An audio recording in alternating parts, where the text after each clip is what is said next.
Hi friends, இன்றைக்கி எபிசோடில் குழந்தைய பார்த்ததும் காவேரி ரொம்ப சந்தோஷப்படுறா. ஆனால் அம்முக்கு அந்த சந்தோஷம் இல்லை. உங்ககிட்ட பேசினா எங்கள் அப்பா கோவப்படுவார், பயமாக இருக்குது, எங்கள் அப்பாவுக்கு ஃபோன் பண்ணுங்கள், நான் எங்கள் அப்பா கூடவே போயிடுறேன்னு சொல்லிட்டு ஒரு விரிசல் வந்துடுது குழந்த மனசில். மிஸ்ஸுன்னு சொல்லிட்டு குழந்த ஒரு உயிரையே விட்ட இன்றைக்கி அந்த குழந்த காவேரி கூட பேச பயப்படுது. இது தொடருமா என்னன்னு சொல்லிட்டு நம்ம எபிசோடை பார்த்துக்கலாம். இங்கே நிவினும் சாரதாம்மாவும் போயிட்டு கல்யாணத்தை நிறுத்திட்டு வந்த பிறகு பின்னாடியே அந்த பையனும் கல்யாணத்தை நிறுத்துகிறான். ஒரு நாள் பார்த்துட்டு இவளை கல்யாணம் பண்ணால் என் வாழ்க்கை நல்லா இருக்குன்னு யோசித்து ஆசைப்பட்டது என்னோட தப்பு தான். இனி எங்கள் அப்பா அம்மாவுக்கு கிடைக்காத மரியாதை, எங்கள் அப்பா அம்மாவை சரியான பார்த்துக்கலன்னு சொல்லிட்டு உன்னை பற்றி சொல்லிட்டாங்க, உன்னோட கேரக்டரை பற்றி சொல்லிட்டாங்க, இனி இதோட நிறுத்திக்கலாம், இந்த கல்யாணம் வேணான்னு சொல்லிட்டு கோவப்படுறாரு.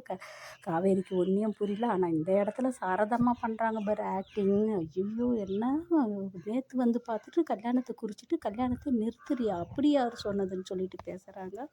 மனசாட்சியே இல்லாத ஒன்றுமே தெரியாத போல் பேசுகிறாங்க. கல்யாணமாக நின்றுட்டு இதுக்கெல்லாம் காரணம் அந்த அம்மாவோட அப்பா தான், அந்த விஜயோட வீடு தான் சொல்லிட்டு கோவப்பட்டு 4 வார்த்தை நான் திட்டினா தான் என் மனசு ஆறுன்னு எதையுமே தீர விசாரிக்காத இந்த காவேரி கிளம்பி விஜய் வீட்டுக்கு போகிறா. இந்த இடத்துல கங்கா, யமுனா எல்லாருமே மாமா மேலே கோவப்பட்டு போகிறாம்மா, ஏதாவது ஃபோன் பண்ணி சொல்லுங்கன்னா, இல்லை இந்த சாக்குலையாச்சும் மாப்பிள்ளை கூட பேசட்டும் போட்டோம்னு சொல்லிட்டு விட்டுடுறாங்க. அங்கே போயிட்டு விஜயை உள்ளே இருந்து வெளியே வான்னு சொன்னதான் அந்த கேட்டு வழியில் வாசலில் நின்று கேட்குறா, என் கல்யாணத்தை நிறுத்திட்டீங்கல்ல, நீங்கள் மட்டும்தான் இந்த கல்யாணத்தை நிறுத்துனீங்கன்னு சொல்லிட்டு.